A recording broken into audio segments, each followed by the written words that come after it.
Terceiro e último vídeo dessa pregação, o meu lugar no corpo de Cristo, o seu lugar.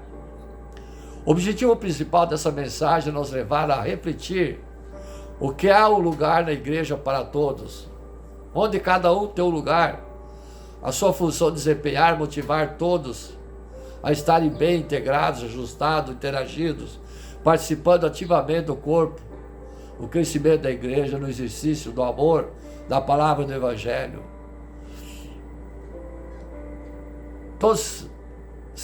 É ótimo todos saberes qual é o seu lugar no corpo e que a participação ativa de cada um fará toda a diferença para que os propósitos estabelecidos para a igreja do Senhor Jesus sejam alcançados.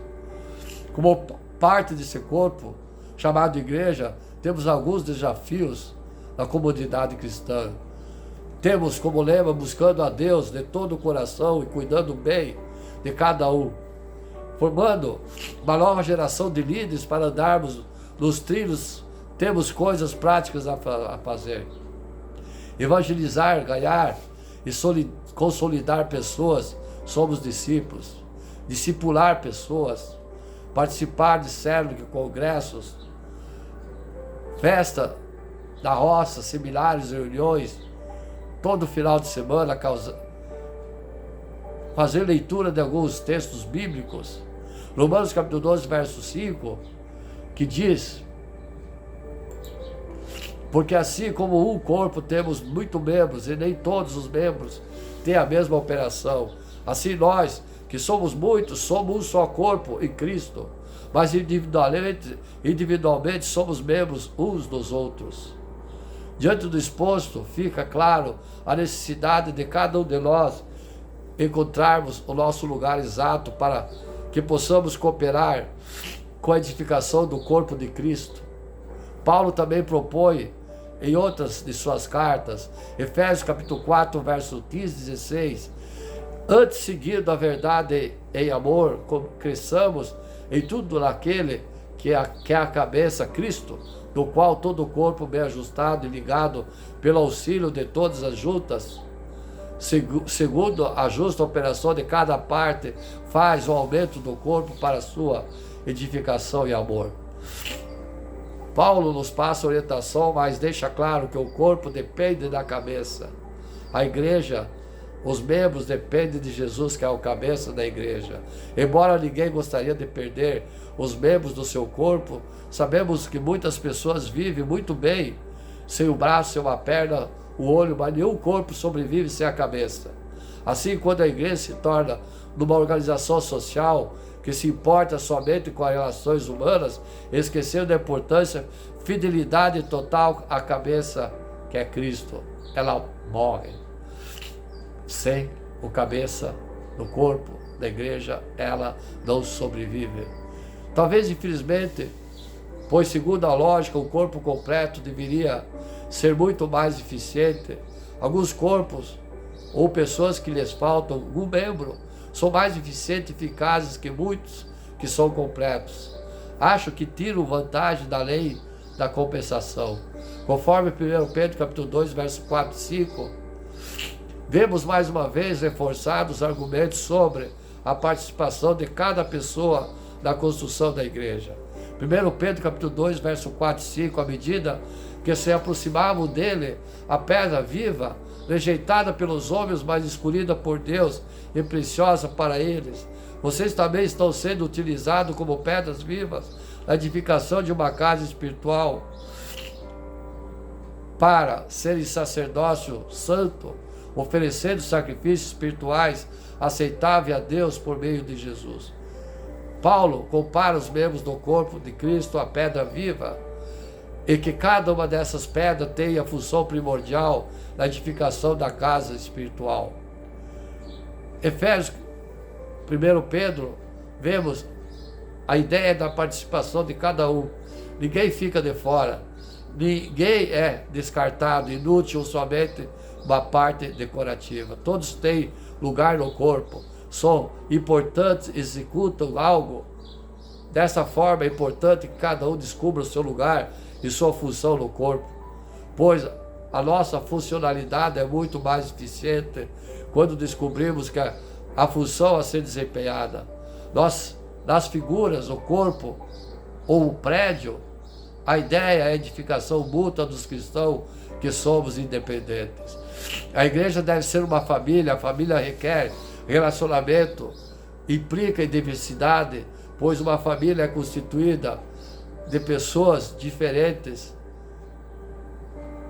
em ideias, diferentes em idade, dons, capacidade, história, percepção. A família também implica em princípio de autoridade. Bem ajustada significa cada membro com o seu lugar definido, seu papel definido, desempenhando bem suas funções, ao qual sente-se vocacionado e capacitado por Deus. Entendemos que é responsabilidade dos líderes cooperarem para que cada um esteja bem ajustado no corpo, desenvolvendo seus papéis e alcançando a maturidade. Efésios capítulo 4, verso 11 e 14. E ele mesmo deu uns para apóstolos, e outros para profetas, outros para evangelistas, e outros para pastores, doutores, querendo o aperfeiçoamento dos santos, para a obra do ministério, para a edificação do corpo de Cristo, até que todos cheguemos à unidade da fé e o conhecimento do Filho de Deus, ao homem perfeito, à medida da estatura completa de Cristo, porque não sejamos mais meninos incontestáveis, levados em roda por vento de doutrina, pelo engano dos homens e com astúcia, engano fraudulamente. Crescer é o alvo de todo organismo vivo. A família de Deus deve ser bem ajustada, consolidada, tem a ver com a maturidade, crescer não só numericamente, mas principalmente em amor, que automaticamente e certamente acarreterá o crescimento numérico. Quem não se sentiria bem sendo bem acolhido e amado? 1 Coríntios capítulo 12, verso 27. Pois, assim como o corpo é um e tem muitos membros, e todos os membros do corpo, embora muitos, constituem um só corpo, assim também é Cristo. Um só Espírito fomos batizados, e todos nós em um só corpo, quer judeus, quer gregos, quer escravos, quer livres. E a todos nós foi dado beber num só Espírito. Também o corpo não é um só membro, mas muitos. Se disser o pé, porque não sou a mão, não sou o corpo, por isso deixa de ser o corpo. Se a orelha disser, uma vez eu não sou olho, não sou corpo, nem por isso deixa de ser corpo. Se o corpo inteiro fosse olho, onde estaria o ouvido? Se o corpo inteiro fosse ouvido, onde estaria o olfato? Mas agora Deus dispôs os membros do corpo, cada um deles como lhe aprouve. Se todos, porém, fosse um só membro, onde estaria o corpo? Agora, na verdade, são muitos membros, mas um só corpo. O olho não pode dizer à mão, eu não preciso de ti, nem ainda a cabeça, os pés, eu não preciso de vós. Antes, pelo contrário, os membros do corpo que parecem ser mais fracos são necessariamente os membros do corpo que reputamos menos honrosos. A esses revestimentos muito mais honra, e os que em nós são decorosos têm mais abundantes decoro, ao passo que os decorosos em nós não têm necessidade de decoro. Mas Deus arranjou os membros do corpo, dando muito mais honra àquele membro, não a que tem em si, para que não houvesse cisma do corpo, mas os membros tivessem o mesmo cuidado um pelos outros. Se um só membro sofre, todos os membros sofrem com ele. Se um é honrado, todos os membros se regozijam com ele. Ora, vós sois o corpo de Cristo, individualmente um de seus membros. Paulo fala acerca dos dons do Espírito, então ele usa a figura do corpo, a sua funcionalidade, para mostrar a similitude entre os fatos. Todo o tempo somos estimulados a funcionar numa perfeita cooperação com os demais do corpo, ainda que cada membro tenha a sua distinção e função no corpo, trabalhar em cooperação para a unidade, a qual é comandada pela cabeça. O corpo inteiro depende do Senhor do corpo. O crescimento e o movimento do corpo estão na obediência à cabeça. Como os membros da igreja devem obediência à cabeça, que é Cristo. O corpo é formado de muitos órgãos, membros, etc. Alguns semelhantes, outros de aparência e estrutura completamente diferente. Assim a igreja é formada por gama variadíssima de pessoas. O franco, o escorregadio, direto, vago, calmo e paciente, o mais ou menos inteligente, pelo menos se acham.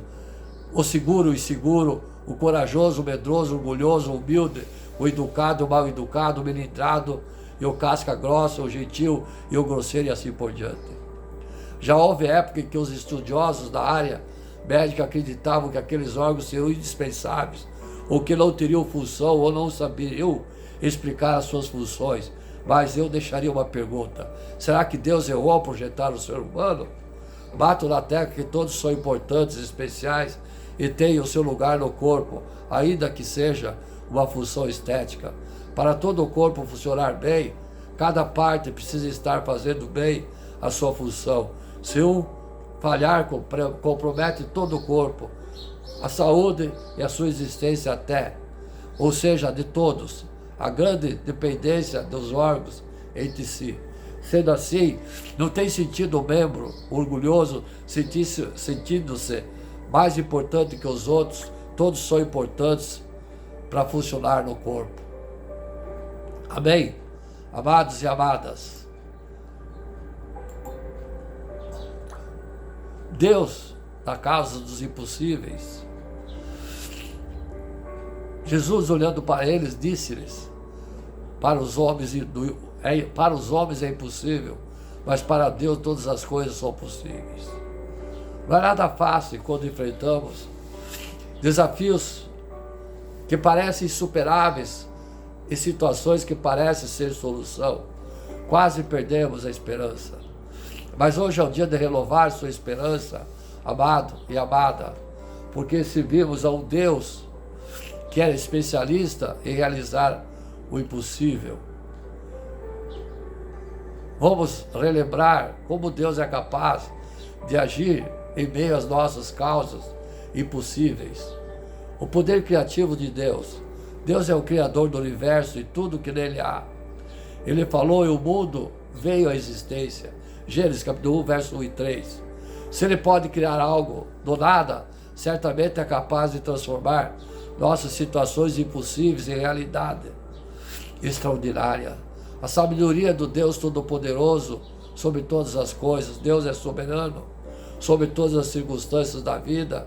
Nada escapa do seu controle.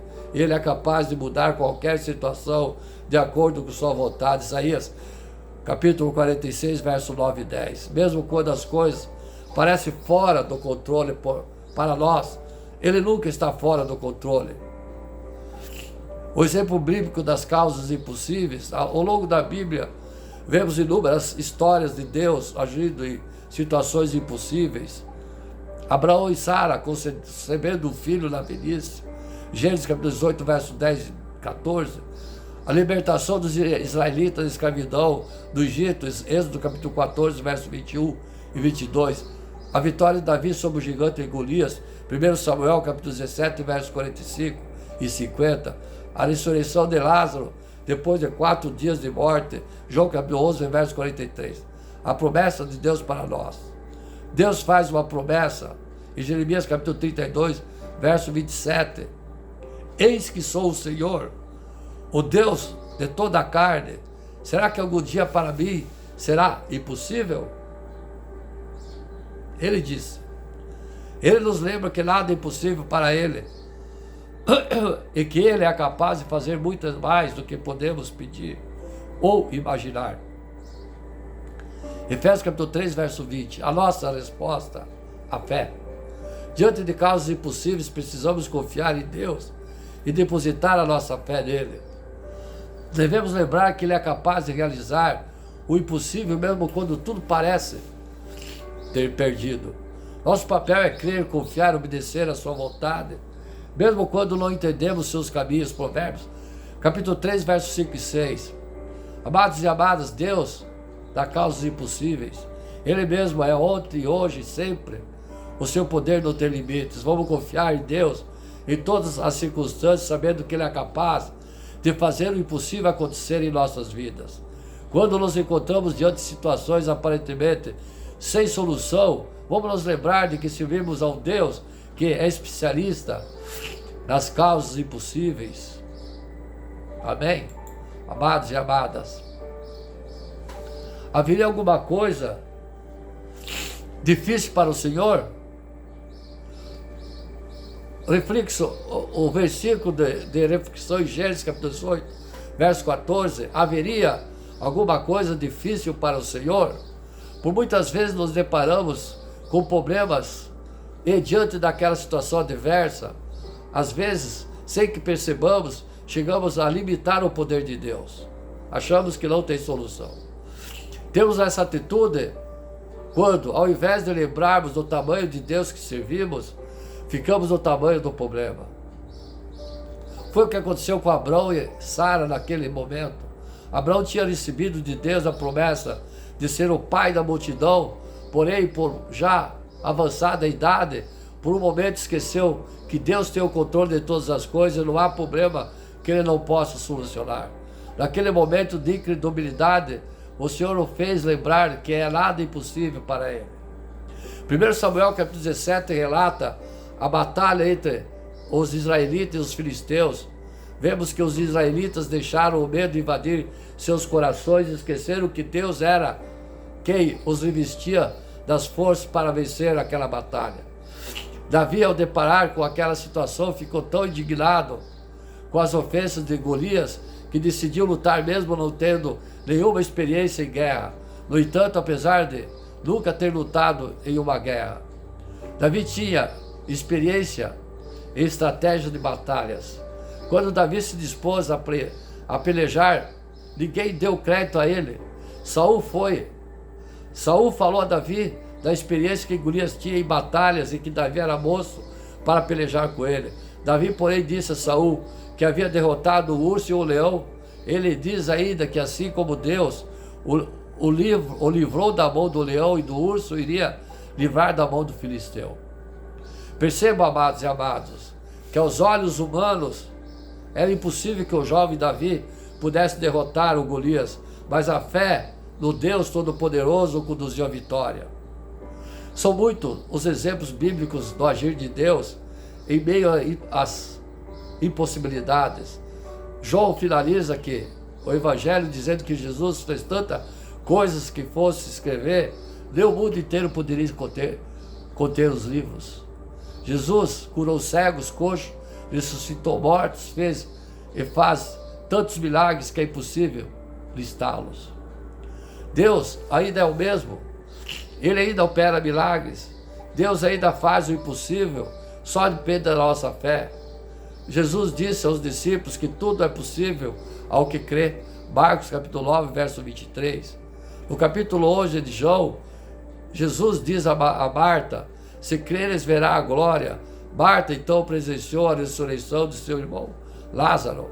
A solução para todos os nossos problemas está na nossa confiança em Deus. Vou repetir: a solução de todos os nossos problemas está na confiança no Criador do céu e da terra. Deus está no controle de tudo. Nada impede nos planos de Deus para a tua vida. Jó capítulo 42, verso 2. Nada pode impedir quando Ele quer agir. Isaías capítulo 43, verso 13.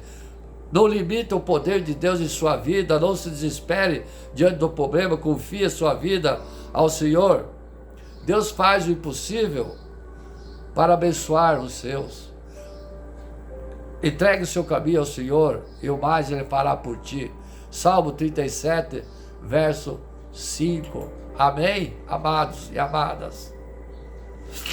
Transforma nossa percepção do possível. O que parece possível para você hoje? Onde você precisa da intervenção de Deus em sua vida? Quais são as barreiras que você sente que está te impedindo, o nosso objetivo é mergulhar essa palavra nas profundezas de Deus e explorar a riqueza dessa passagem de Lucas capítulo 1, verso 37, que proclama: pois nada é impossível para Deus. Quando você se rende a Deus e a adoração de Deus, você se acha começando, de algum modo inexplicável, a ter um poder ilimitado para fazer coisas boas. Essa afirmação ressoa fortemente em Lucas capítulo 1, verso 37, e a convicção que temos na promessa de Deus de que nada é impossível para Ele. Nessa pregação você será conduzido nessa palavra, nesse momento, a uma compreensão mais profunda de Lucas capítulo 1, verso 37. Capítulo 1 em detalhes, mergulhando em aspectos históricos, culturais, literários, o significado exato da promessa de Deus neste versículo e sua aplicação em nossa vida. A profundidade de dizer que nada é impossível para Deus. Vamos ponderar sobre o poder de Deus, o papel da fé e como a passagem pode ser aplicada em nossas vidas. Lucas capítulo 1, verso 37 se entrelaça com a teologia sistemática. Por fim, meditação, Lucas capítulo 1, verso 37, para meditação pessoal, identidade com Cristo, família, pequenos grupos, discipulado, vigiliação, crianças e até mesmo a pregação do Evangelho. Ao fim da nossa jornada, esperamos que vocês se sintam revigorados a partir dessa pregação e inspirados com uma apreciação mais profunda do significado de Lucas capítulo 1, verso 37, como essa promessa de Deus ressoa em todas as áreas da sua vida. O estudo 1 de Lucas, o Evangelho de Lucas é um livro único, Novo Testamento, escrito por Lucas. Era um médico ele, companheiro do apóstolo Paulo, é caracterizado com uma riqueza de detalhes e uma estrutura literária impressionante. Lucas, como autor, se destaca por seu profundo cuidado com a precisão histórica e empatia para os marginalizados. Ele é o único autor do Evangelho a prestar atenção particular aos pobres, às mulheres e aos estrangeiros, refletindo a universalidade do amor de Deus. Lucas frequentemente utiliza a técnica do enquadramento ou a inclusão, onde uma história de ensinamento é enquadrado por outras histórias e ensinamentos, ampliando o seu significado. Sim, ampliando o seu significado. Ao entender Lucas, é fundamental considerar o contexto cultural que ele escreveu. Lucas era um gentil, escrevendo em um tempo em que o cristianismo estava se expandindo para além de suas raízes judaicas. O Evangelho de Lucas é direcionado de maneira única a um público gentil, e o próprio Lucas é sensível às preocupações e perguntas. O Evangelho foi provavelmente escrito entre 75 a 100 anos depois de Cristo, um tempo de incerteza e mudança para os cristãos. O templo em Jerusalém tinha sido destruído e os cristãos estavam lutando para entender a sua identidade e missão em um mundo pós-templo. Lucas apresenta a história de Jesus, que veio para todos, judeus, gentios, ricos, pobres. Ele proclama a boa nova de um Deus cujo amor transcende todas as barreiras e cujo poder torna possível o impossível. Em sua própria palavra, o mundo cristão é um mundo colorido, etnicamente diverso. Portanto, não devemos permitir que a cultura domine a igreja, e a igreja deve ser multinacional. Essa perspectiva ressoa fortemente com a abrangência inclusiva de Lucas e suas atenções aos marginalizados. Em Lucas capítulo 1, verso 37, vemos como a palavra, a perspectiva se desenrola no anúncio a Maria, uma jovem da pequena aldeia de Galileia. Nada é impossível para Deus, nem mesmo o crescimento de um Salvador, em circunstâncias humildes e improváveis. Contexto de Lucas, capítulo 1, verso 37. Em nossa jornada contínua, precisamos primeiro nos voltar para o que parece esse versículo poderoso. Ele nos apresenta a notícia do milagre da gravidez de Isabel, considerada estéril, idade avançada, e assim podemos entender a magnitude da declaração feita em Lucas, capítulo 1, verso 37, pois nada é impossível para Deus. Repeti várias vezes, amado e amada. Capítulo 1, verso 37 diz, pois nada é impossível para Deus. Essa promessa vem logo após o anúncio de um milagre aos olhos humanos que parecia impossível. Outro tema relevante nesse capítulo é a questão do porquê Isabel se esconder por 5 meses. Podemos recuperar a resposta em Lucas, capítulo 1, verso 24 e 25, que diz, depois disso Isabel, sua mulher, engravidou e durante 5 meses não saiu de casa. E ela dizia, isso é a obra do Senhor que ele fez. Agora ele olhou para mim com favor para desfazer a minha humilhação perante o povo. Isabel optou pela reclusão, provavelmente como uma forma de reflexão e gratidão pela graça de Deus em sua vida. Quando examinamos o significado da frase, nada é impossível para mim, entendemos que se refere à nossa fé e confiança em Deus, o Todo-Poderoso que nos capacita a vencer quaisquer desafios, obstáculos em nossas vidas. A frase, nada será impossível para Deus, refere-se à sabedoria e ao poder de Deus sobre todas as coisas, incluindo as circunstâncias que consideramos impossíveis. Já a questão de pode alguma coisa ser impossível para Deus é respondida de maneira clara e conclusiva em várias passagens bíblicas. A resposta é um ressonante não. Falamos a respeito dos versículos abaixo, Gênesis capítulo 18, verso 14, que diz, com a conexão de Lucas capítulo 1, verso 37, diz, existe alguma coisa impossível para o Senhor?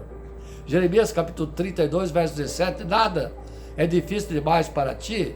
Mateus capítulo 19, verso 26, para Deus todas as coisas são possíveis. Marcos capítulo 10, verso 27, para os homens é impossível, para Deus não. Romanos capítulo 4, verso 21, ele tem poder para fazer o que prometeu. Hebreus capítulo 11, verso 11, Sara recebeu o poder para conceber. Efésios capítulo 3, verso 20, ele é capaz de fazer infinitivamente mais do que tudo o que pedimos ou pensamos. Esses versículos ressaltam a sabedoria de Deus, a quem nada é impossível. Eles reforçam nossa fé em Deus e nos lembram de que, mesmo nas situações mais difíceis, podemos confiar na sua providência e amor.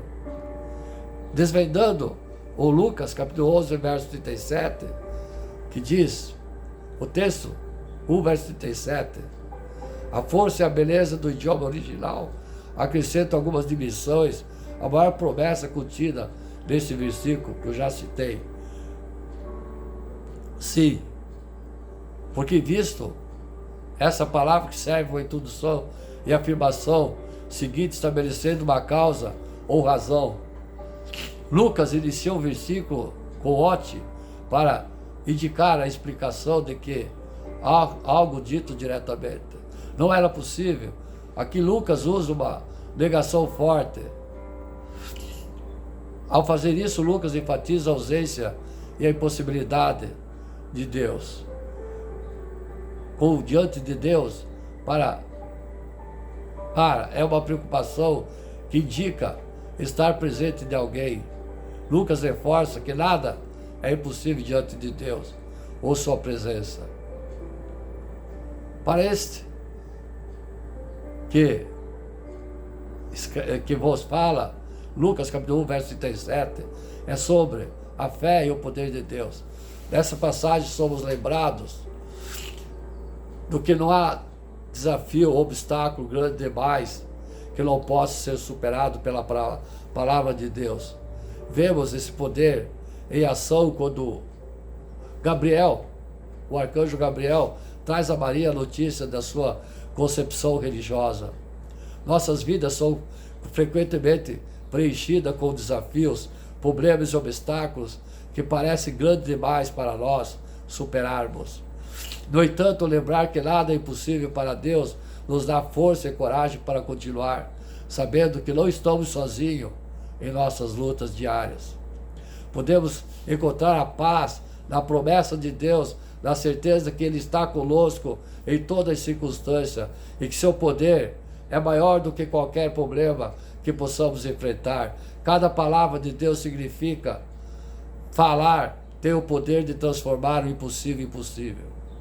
Portanto, sejamos encorajados hoje pela verdade de Lucas 1, verso 37, quando enfrentaremos desafios, lembrando-se que diz, Lucas capítulo 1, verso 37, nada é impossível para Deus. Ao aprofundar nessa análise, é impossível não reconhecer a importância dessa passagem, que para Deus nada é impossível. Nessa doutrina enfatizamos a infinita capacidade de Deus, a amplitude do seu poder, que vai além de qualquer compreensão humana. Quando Gabriel afirma que Maria, em Lucas capítulo 1, verso 37, que nada é impossível para Deus, está se referindo à onipotência de Deus.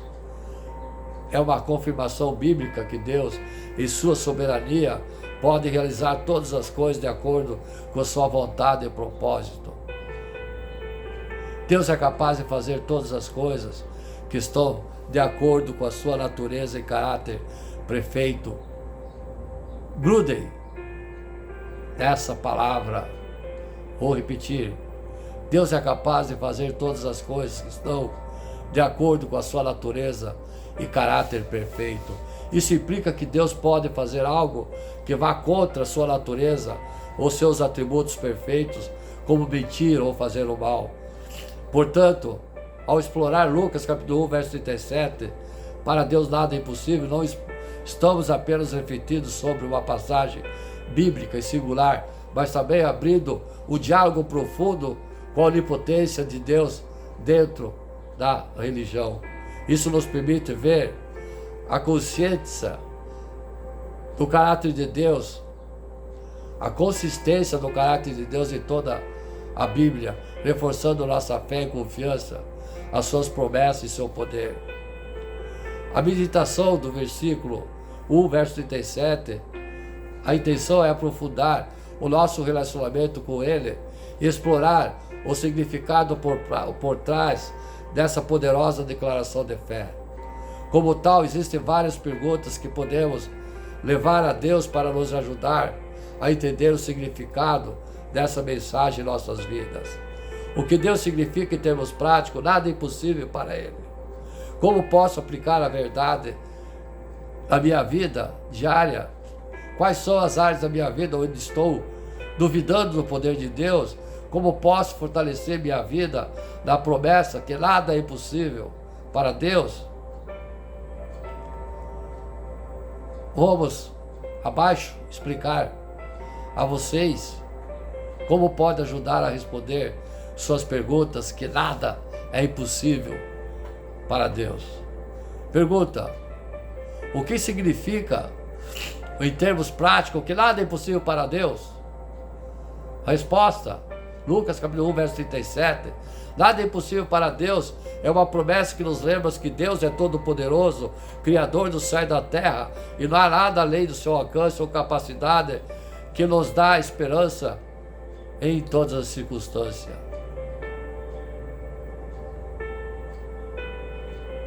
Como posso aplicar a verdade de Lucas capítulo 1, verso 37 na minha vida diária? A verdade de nada é impossível para Deus pode ser aplicada em nossas vidas diárias, nos permitindo confiar em Deus em todas as situações, sabendo que Ele tem o poder de realizar qualquer coisa de acordo com sua vontade. Quais são as áreas da minha vida onde estou duvidando do poder de Deus? A promessa de Deus de que nada é impossível para Ele nos convida a refletir sobre as áreas da nossa vida em que estamos duvidando do seu poder. Essa reflexão pode nos levar a entregar essas dúvidas a Ele e confiar no poder do seu propósito. Como posso fortalecer minha fé na promessa de que nada é impossível para Deus?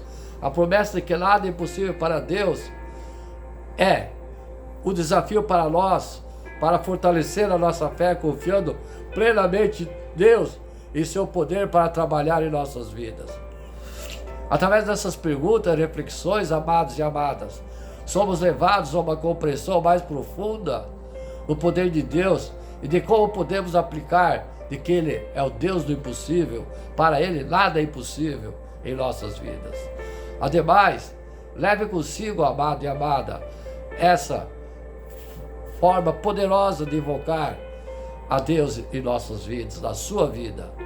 À medida de meditarmos nossas questões, que o nosso coração seja tocado pelo entendimento de que verdadeiramente nada é impossível para Deus. A passagem é o forte lembrete de que estamos limitando pela nossa própria força, mas, ao contrário, podemos descansar na realidade de que nada é impossível para Deus. Ao incorporar essa verdade em nossas vidas, percebemos que a nossa identidade é moldada não no nosso próprio mérito, mas pelo amor infinito e o poder insondável do nosso Deus. Afinal, o convite para crer que nada é impossível para Ele não é apenas uma promessa de que Deus pode fazer todas as coisas, mas também um convite para confiar plenamente nele. Essa confiança molda nossa identidade em Cristo e nos previne e permite viver de acordo com os mandamentos de Deus, conforme Lucas capítulo 1, verso 37. Confiança, acredite que nada é impossível para Deus. Quando enfrentamos situações difíceis ou desafiadoras, lembramos-nos de confiar em Deus e crer que Ele pode intervir poderosamente, não importa quão impossível a situação pareça para nós. Fé, nada é impossível para Deus, Ele exige fé. Nossa fé deve ser exercitada todos os dias, buscando Deus em oração e meditando sua palavra. Mesmo quando as circunstâncias são incertas, devemos manter a nossa fé inabalável. Submissão, nada é impossível para Deus, implica nossa submissão a Deus. Como crentes, somos chamados a submeter nossos planos e sonhos e ambições à vontade de Deus, sabendo que seus planos são sempre melhores que os nossos. Cada vez nos lembramos de Lucas capítulo 1, verso 37, que nada é impossível para Deus. Escolhemos viver de acordo com esses mandamentos, nos alinhando mais perto com a nossa verdadeira identidade em Cristo Jesus. Afinal, estamos em Cristo, que é o cumprimento de todas as promessas de Deus, por meio de quem Deus faz todas as coisas possíveis. Abracemos, portanto, os mandamentos com alegrias e permitamos que Lucas capítulo 1, verso 37, nada é impossível para Deus, nos guie na nossa jornada da fé. Aplicação para o discipulado. Agora, vamos mergulhar no domínio do discipulado e compreender o papel vital de 1,37 que desempenha nesse processo. Como discípulo, você pode se comprometer a seguir Cristo e seus ensinamentos. E central é o compromisso e a fé inabelável no poder de Deus, a convicção de que nada é impossível para Deus. Lucas capítulo 1, 37. Essa passagem 1,37 é um lembrete constante dessa verdade fundamental. É um grito de guerra para cada discípulo, um lembrete do poder infinito de Deus, da sua promessa, de que não há circunstância ou desafio que Ele não possa superar. É especialmente crítico quando confrontamos as adversidades em nossas vidas. Nos momentos em que duvidamos, quando nossas lutas parecem grandes demais para serem superadas, Lucas capítulo 1, verso 37, que diz: nada é impossível para Deus, nos chama de volta à realidade de Deus e sua forma ilimitada ao seu compromisso inabalável de cumprir suas promessas. Dúvida. A promessa que nada é impossível para Deus pode ser usada para combater a dúvida. Deus é onipotente e seu poder conhece limites, não conhece limites. Medo. Em momentos de medo, lembra-se de que nada é impossível para Deus. Pode trazer conforto e paz. Deus está no controle de todas as coisas. Desesperança. Em momentos de desesperança, Deus do impossível nos lembra de que Deus é capaz de fazer todas as coisas e nada é impossível para Ele. Fé, falta de fé. Quando a fé está abalada, a lembrança de que nada é impossível para Deus pode ajudar a restaurar a confiança em Deus. Tentação. A tentação pode ser resistida com lembrança de que nada é impossível para Deus. Ele pode fornecer uma saída em cada tentação. 1 Coríntios capítulo 10, verso 13. Em Lucas capítulo 1, verso 37, serve como fonte contínua do encorajamento, força, fé para o discípulo de Cristo. Amados e amadas, pergunta: o que significa Lucas capítulo 1, verso 37 para você? Pense, repense. Como você viu o poder de Deus manifestar em sua vida? Pense, repense. Como podemos confiar mais em Deus quando enfrentamos desafios aparentemente impossíveis? Amados e amadas, a palavra foi passada a vocês de acordo com o Espírito Santo. Espero que tenha iluminado sua mente no seu dia a dia com essas palavras ditadas a você através desse servo, que renove a sua mente, sua alma, seu espírito. Vocês notaram, amados e amadas, de que o Divino Espírito Santo bateu em cima de muita tecla sobre a igreja, sobre a igreja. Meditem que Ele é o Deus do impossível, que há muitas perguntas de igrejas que são palácios, mas são edifícios sem os fiéis. Quando adentro a igreja, meditem essa palavra que o Espírito Santo desejou transmitir a vocês e que repetidamente, através desse servo, ele repetiu as palavras de grande importância sobre Cristo, que é a cabeça da igreja nossa, em seu nome. Nesse momento, pelo sangue de Jesus derramado na cruz, que lave e abençoe o corpo, a alma e o espírito de todos os ouvintes que visam este vídeo e aqueles que estão atormentados pela fé, doentes, doenças malignas, estado de coma sobre a cama, ouçam essa palavra, peçam perdão dos seus pecados e acredite que Jesus nasceu, viveu, morreu na cruz, desceu aos mortos, pregou e ao terceiro dia subiu ao céu, está à destra de Deus. Acreditem, pede perdão aos seus pecados, que a sua fé será curada a sua doença. Tenha fé na morte de Jesus que te salvou, e Ele vai te salvar desse mal que está te oprimido. Ouça e tenha fé e tome posse em nome do sangue de Jesus dessa cura. Através da unção que foi me dada, eu declaro que você esteja curado em nome de Jesus. Me despeço nesse momento com o ósculo santo a todos os amados e amadas que ouviram essa palavra, que sirva de lição, sirva de horizonte para a vida de cada um. Eu me despeço. Glória a Deus nas alturas, paz na terra aos homens de boa vontade. Glória ao Pai, glória ao Filho, glória ao Espírito Santo. Amém.